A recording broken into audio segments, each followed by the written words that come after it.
Hello everyone, welcome to my channel Raised to Power by Suman Sindwani. Exercise 8.3, question number 7. Maria invested rupees 8,000 in a business. She would be paid interest at 5% per annum compounded annually. Find the amount credited against her name at the end of second year and one more part, the interest for the third year कि मारिया ने एक business में 8,000 rupees invest किए और उसको जो interest मिलेगा वो 5% पर एनम के हिसाब से कंपाउंडेड एनुअली इंटरेस्ट मिलेगा। और आपको दो चीजें बतानी है इस क्वेश्चन में। Find the amount credit against her name at the end of second year कि जब 2 ईयर्स कंप्लीट हो जाएंगे, at the end of second year means जब 2 ईयर्स कंप्लीट हो जाएंगे तो उसको कितना अमाउंट मिलेगा, amount credit against her name मतलब उसको कितना अमाउंट मिलेगा 2 ईयर्स के बाद। और सेकंड पार्ट में फाइंड करना है the interest for the third year कि थर्ड ईयर में उसको कितना इंटरेस्ट मिलेगा, ये हमने बताना है, सिर्फ थर्ड ईयर का इंटरेस्ट। सो फर्स्ट पार्ट में 2 ईयर्स के एंड का अमाउंट बताना है। सो हमारे पास प्रिंसिपल है 8,000 रुपीज, रेट है 5% पर एनम, टाइम है 2 ईयर्स और कंपाउंडेड एनुअली का समय। तो कंपाउंड अमाउंट का फॉर्मूला लगाएंगे P into 1 plus R upon 100 raise to power n। Values put करेंगे, प्रिंसिपल 8,000 इंटू 1 प्लस रेट है 5% अपॉन 100 और टाइम है हमारे पास 2 ईयर्स। और इसको हम सोल्व कर लेंगे। 8,000 इंटू ये सिंप्लीफाई हो गया, 20 आ गया, 20 एलसीएम, तो ये डिवाइड मल्टीप्लाई करके आ जाएगा हमारे पास 20 प्लस 1 रेज टू पावर 2। और ये आ गया 8,000 into 21 upon 20 and raise to power 2 है, तो ये 2 टाइम्स लिखा जाएगा 21 अपॉन 20। इसको सोल्व कर लेंगे, ये 0 से ये 0 कैंसिल हो गई, इस 0 से ये 0 कैंसिल हो गई, 2 से कैंसिल हो रहा है, 2 1 जा एंड 2 40 जार, अगेन ये 2 और 40 फिर से कैंसिल हो रहे हैं, 2 1 जार एंड 2 20 जार। और अब मल्टीप्लाई करनी है 21 इंटू 21 441, 21 का स्क्वायर हो गया, 441 2 जा हो गया हमारे पास 882 और ये जो एक जीरो थी ये साथ में लगा दी, तो 8,820 रुपीज अमाउंट हो गया at the end of 2 years means 2 years के एंड में उसको 8,820 रुपीज मिलेंगे। तो ये तो हो गया हमारा फर्स्ट पार्ट का आंसर। नाउ सेकंड पार्ट है find the interest for the third year कि थर्ड ईयर, सिर्फ थर्ड ईयर के लिए इंटरेस्ट बताना है। तो जब हमें थर्ड ईयर के लिए इंटरेस्ट बताना है और इंटरेस्ट किससे है, कंपाउंडेड एनुअली से कंपाउंड इंटरेस्ट बताना है, तो ये जो 2 ईयर्स के एंड में हमारे पास अमाउंट आया था ये हमारे पास क्या हो जाएगा, principal for the third year. ये मैंने पहले भी बताया था आपको, principal for the third year. उस थर्ड ईयर के लिए प्रिंसिपल है रुपीज 8,820, रेट वही है हमारे पास 5% पर एनम का, और टाइम कितना है हमारे पास, सिर्फ थर्ड ईयर मीन्स वो 1 ईयर है जिसका हमें इंटरेस्ट निकालना है। तो हम सिंपल इंटरेस्ट निकालेंगे और ये सिंपल इंटरेस्ट कंपाउंड होगा क्योंकि हमारा प्रिंसिपल ऊपर चेंज हो गया है। जब हम अमाउंट को प्रिंसिपल बना लेते हैं तो वो जो हमारा इंटरेस्ट आता है वो कंपाउंड इंटरेस्ट होता है जिसको हम सिंपल इंटरेस्ट के फॉर्मूले से फाइंड करते हैं। तो हमारे पास फॉर्मूला है PRT अपॉन 100।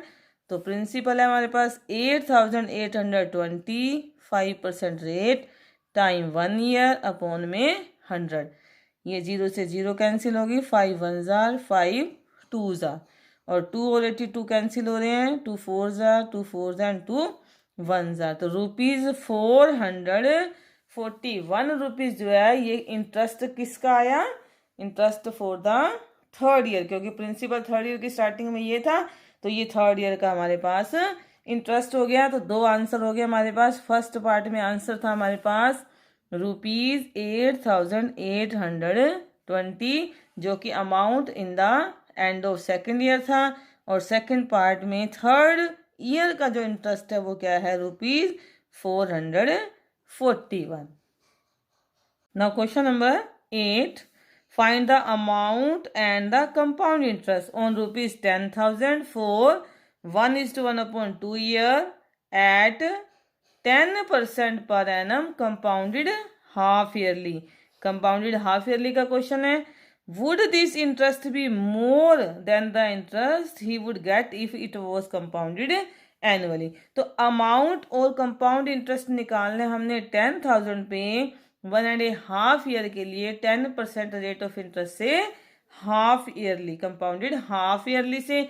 और फिर हमें ये भी बताना है कि क्या ये जो इंटरेस्ट आएगा जो हम पहले पार्ट में फाइंड कर रहे हैं, क्या ये जो इंटरेस्ट आएगा ये इंटरेस्ट कंपाउंडेड एनुअली के इंटरेस्ट से ज़्यादा होगा. तो हमें पता है जो कंपाउंडेड हाफ ईयरली का इंटरेस्ट होता है वो कंपाउंडेड एनुअली के इंटरेस्ट से हमेशा ज़्यादा होता है.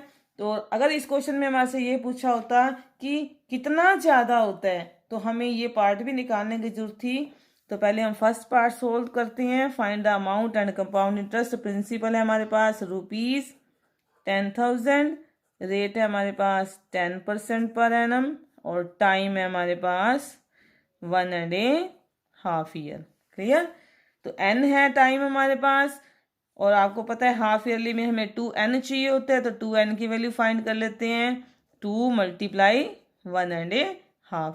तो 2 × मिक्स नंबर की फ्रैक्शन बना लिया आपने. तो ये आ गया हमारे पास 3 ½ ईयर्स. तो 2n की वैल्यू हमने फाइंड कर ली पहले क्योंकि कंपाउंडेड हाफ ईयरली का समय. तो कंपाउंड अमाउंट का फॉर्मूला लगाएंगे P × 1 + R अपॉन कितना आएगा 200 और पावर कितनी आएगी 12. सो प्रिंसिपल था आपके पास 10,000 × 1 प्लस रेट है हमारे पास 10%, 10/200 और 2n की वैल्यू क्या आई हमारे पास 3. सीधा यहाँ पे पुट कर देंगे 3. सो ये आ गया आपके पास 10,000 × ये 0 से 0 कैंसिल हो गई. तो 1 + 1/20 उसी तरह से 20 एलसीएम आ जाएगा और ये डिवाइड मल्टीप्लाई करके हमारे पास क्या आ जाएगा 20 + 1 ⁻³ 10,000 × 21/20 है. तो इसको हम 3 टाइम्स लिखेंगे. 21/20 21/20 × 21/20.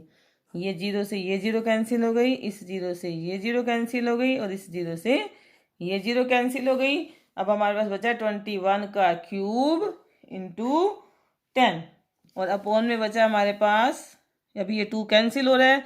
2 1 जार 2 एंड 2 5 जार 10. अब सॉल्व कर लेंगे 21 का क्यूब × 5. तो ये हमारे पास मल्टीप्लाई करके आ जाएगा 46,305 अपॉन में 2 2 जार 4. और जब इसको हम डिवाइड करेंगे तो ये आ जाएगा 11,576.25 रुपीज़. तो ये हमारा आ गया compound amount for 1.5 year compounded annually से. और हमें कंपाउंड इंटरेस्ट भी फाइंड करना था. सो कंपाउंड इंटरेस्ट का फॉर्मूला क्या था अमाउंट माइनस प्रिंसिपल. तो कंपाउंड अमाउंट में से जब प्रिंसिपल माइनस करेंगे तो 11,576.25 रुपीज़ हमारे पास अमाउंट है. प्रिंसिपल है हमारे पास 10,000 रुपीज़. तो माइनस करके आ जाएगा 1,576.25 रुपीज़. तो ये हमारे पास आ गया compound amount and compound interest. और आगे ये पूछा था would this interest be more the interest he would get if it was compounded annually. कि अगर ये सारे पैसे कंपाउंडेड एनुअली इंटरेस्ट पे दिए या लिए गए होते तो क्या ये पहले वाला जो हाफ ईयरली का इंटरेस्ट था एनुअली वाली इंटरेस्ट से ज़्यादा होगा. तो क्या लिखेंगे हम बी पार्ट में यस. बी पार्ट में क्या लिख देंगे यस. क्योंकि हमारे से ये नहीं पूछा कि कितना ज़्यादा होगा. ये तो हमें जनरल रूल से ही पता है कि जो कंपाउंडेड एनुअली का इंटरेस्ट होता है वो हाफ ईयरली से कम होता है, हाफ ईयरली का ज़्यादा होता है. तो हमने लिख दिया यस बी पार्ट का आंसर.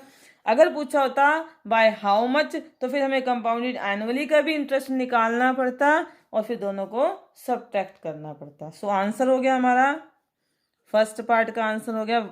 2 चीज़ें पूछी थी. अमाउंट था 11,576.25 रुपीज़ उसके बाद इंटरेस्ट पूछा हमारे से ₹1576.25 और बी पार्ट में एक और पूछा हमारे से कि क्या ये इंटरेस्ट ज़्यादा होगा, तो हम क्या लिखेंगे, yes this interest will be more. Now question number 9, find the amount which Ram will get on ₹4,096 if he gave it for 18 months at 12:1/2% per annum, interest being compounded half yearly.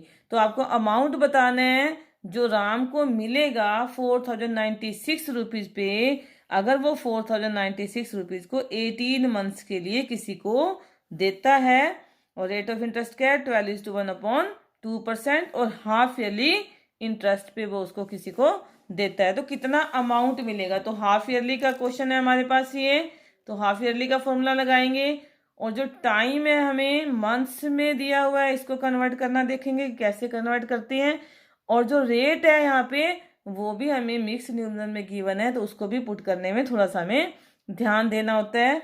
तो principal है हमारे पास ₹4,096, time हमारे पास है 18 months, और rate है हमारे पास 12:1/2% per annum, और जब हम इसको फ्रैक्शन में बनाएंगे तो ये बन जाएगा 25/2% पर एनम।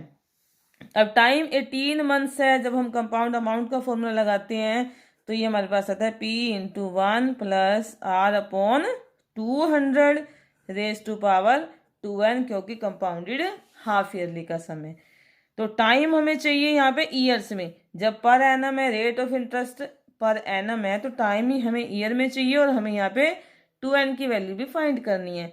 सो ध्यान देखो, आप टाइम है आपके पास 18 मंथ्स, 18 मंथ्स के अगर हम ईयर बनाएं तो मंथ्स को ईयर में कन्वर्ट करने के लिए क्या करते हैं, हम 12 से डिवाइड, तो ये बन गए 18/12 ईयर्स। अभी मैंने इसको कन्वर्ट नहीं किया है, सिर्फ मंथ्स के क्या बनाए हैं, ईयर्स बनाए हैं। इसी कन्वर्जन में आप सबसे ज़्यादा गड़बड़ करते हो इस सम में, और ये सम बहुत इंपॉर्टेंट है, ध्यान से देखो इसको।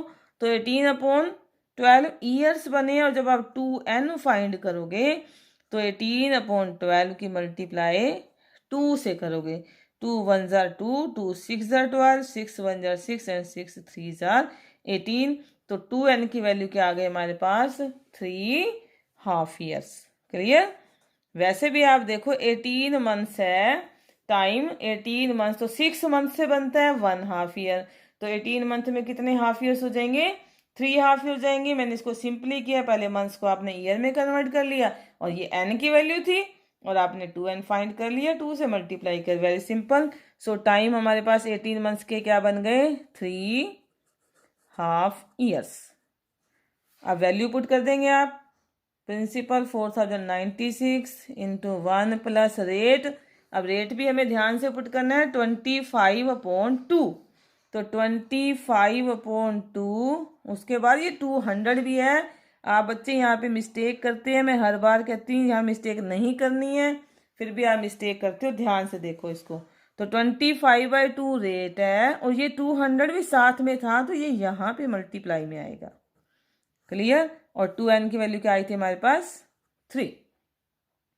सो 4,096 इंटू, इसको सिंप्लीफाई करना सिर्फ इसके साथ, क्योंकि फ्रैक्शन सिर्फ यहाँ पे 1 होल नंबर होता है, यहाँ पे हमेशा ये किसी के साथ सिंप्लीफाई नहीं होता, और हमेशा एलसीएम लेके ऐड होता है। तो 25 1 जार 25 एंड 25 8 जार 200, तो ये हमारे पास आ रहा है 1 + 1/(a)2 जार 16, तो 1/1 + 1/16 आ रहा है, और रेज़ टू पावर आ रही है 3।